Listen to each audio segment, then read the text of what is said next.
loss. Russell Westbrook with 30 in the loss for the Lakers as Jalen Green dropped a new career high, 32 points. Rockets pull out the win in overtime over the Lakers.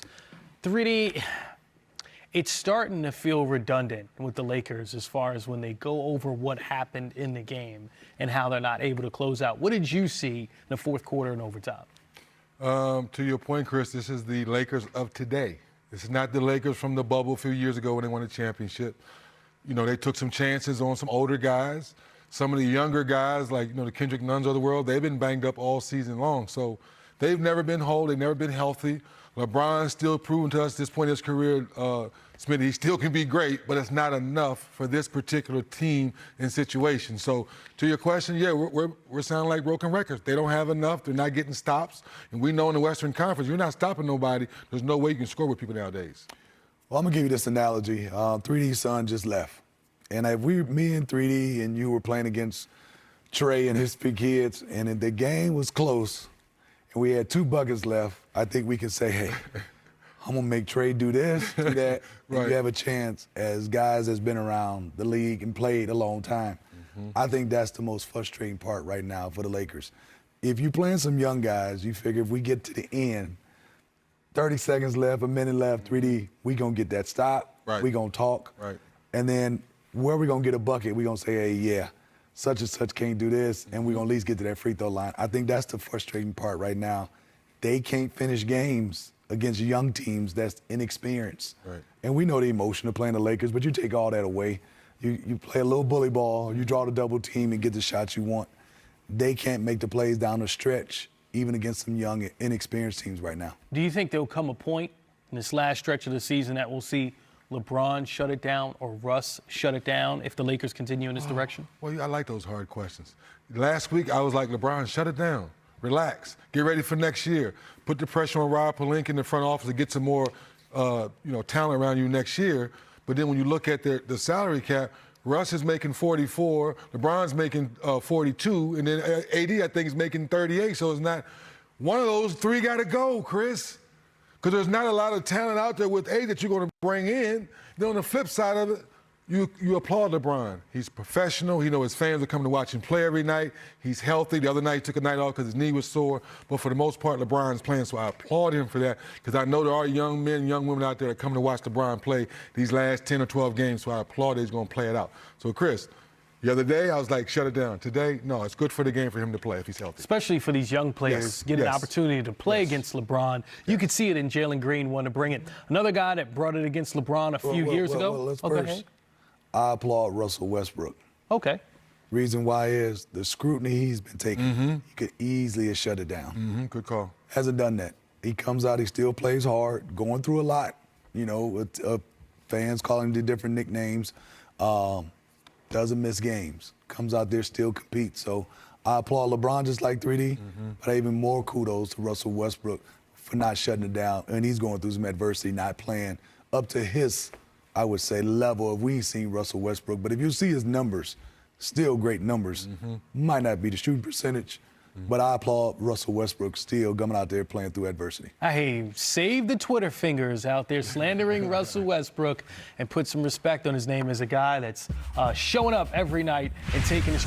T. Lue has done a fabulous job. Yes, he has. Yes, he has. And the Clippers up by 2 against the Wizards at the half. That Denver Nuggets and Sacramento game, gonna keep eyes on that. That Jazz and Blazers game 3D, we'll just watch the score escalate. No. Well, here's LeBron James talking about this loss to the Houston Rockets and Jalen Green, who had a new career-high 32. Pretty sore the day after a game, and then you're able to kind of get through it enough to where you can play the next one. Just wonder what that pattern was like this week, missing the Spurs game and deciding it was good enough to go tonight. Well, I think, we had a delay. We had a 2-hour delay flight leaving L.A. Monday. And I think the flight is what kind of just got the best of the knee. And obviously try to warm it up. No, I'm sorry, Sunday. Try to warm it up Monday for Monday's game, but it wasn't ready. So the downtime of not having to fly, yesterday, helped out a lot. Was able to go around the clock treatment and was able to play tonight. Didn't play particularly well personally, but I was able to go out and still try to make some plays to help us win. No, you don't like to use that, as an excuse. The inefficiency offensively tonight. What were you seeing out there, and how did that play out? I missed a lot of shots that I know that I'm capable of making and have made throughout the course of the season, obviously. So, a lot of my threes was either short or to the right, and they all felt good though. I didn't feel like I took any bad ones or any bad shots tonight. Just one falling for me. I missed a couple layups as well, a couple ones around the rim. Some of them I was able to get my offensive rebound back and put back up, but not as efficient as I've been, and I don't like that. That's one thing about my game I've always take pride in, so got to be better on Friday. Yeah. Lebron, Melo just said something to the effect of when you're losing close games, that can get to you, it can get you down, not you specifically, but it can get the team down and can carry over, and I suppose in some ways almost become a self-fulfilling prophecy or stone rolling downhill.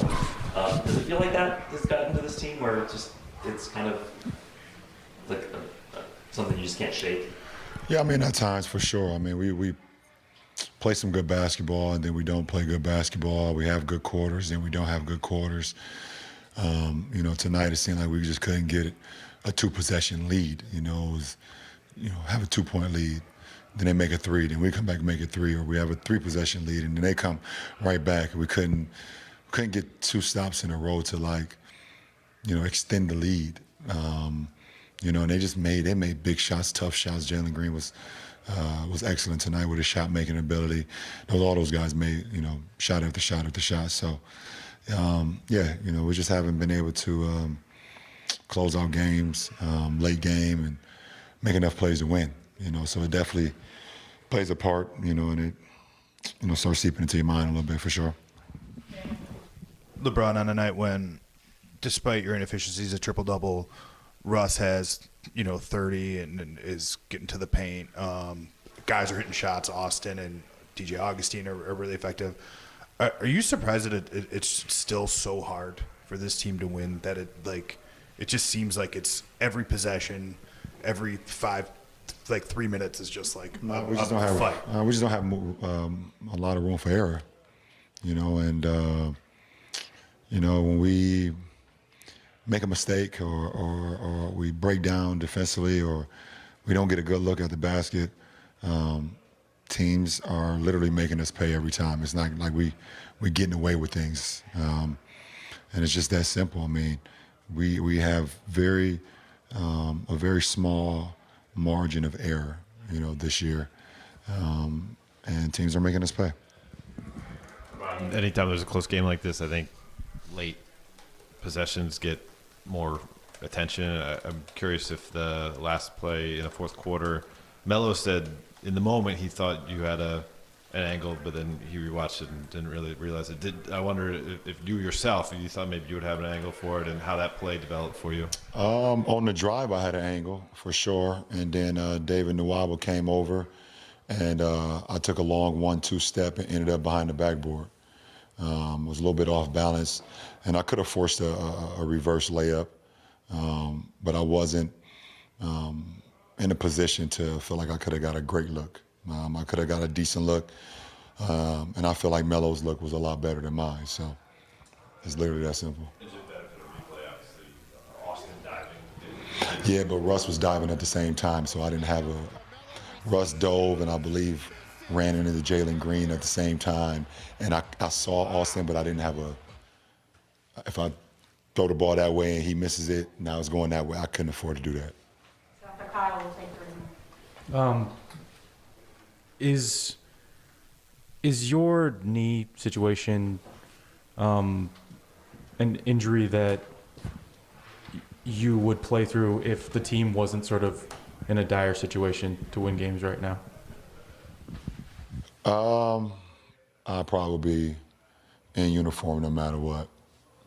No matter if we were 9 games under 500 or 9 games above 500, and it's just all depending on how it feels. So my love for the game and the way I play the game and me suiting up has nothing to do with records and things of that nature. That's just not me. LeBron, can you just talk about what you've seen from Jalen Green, not just in this game, but throughout the 4 games you guys played against him? He has great shot making ability. Everybody look at his athletic ability, but his ability to make shots, he's been doing this for quite a long time now. Even all the way going back to high school. So, each and every game in this league, you get more and more comfortable with the speed, you get more and more comfortable with the system, you get more and more comfortable how teams are playing you. And, I feel like he's just getting better and better. And the great thing about him being here, they're a super young group besides, a few guys, and it's allowing him to make mistakes and learn on the fly. And that's definitely going to benefit him. Last two, this gentleman here and gentleman in the white shirt. He asked my question. Just on Jalen Green, do you feel like do you notice just a difference in him confidence-wise from when you saw him in October? No. Jalen Green is Jalen Green. He's been a confident kid ever since we all started watching him in AAU circuits and things of that nature when he was like in 8th grade, 7th grade. So, no, nothing has changed from him. Thank you. Yeah.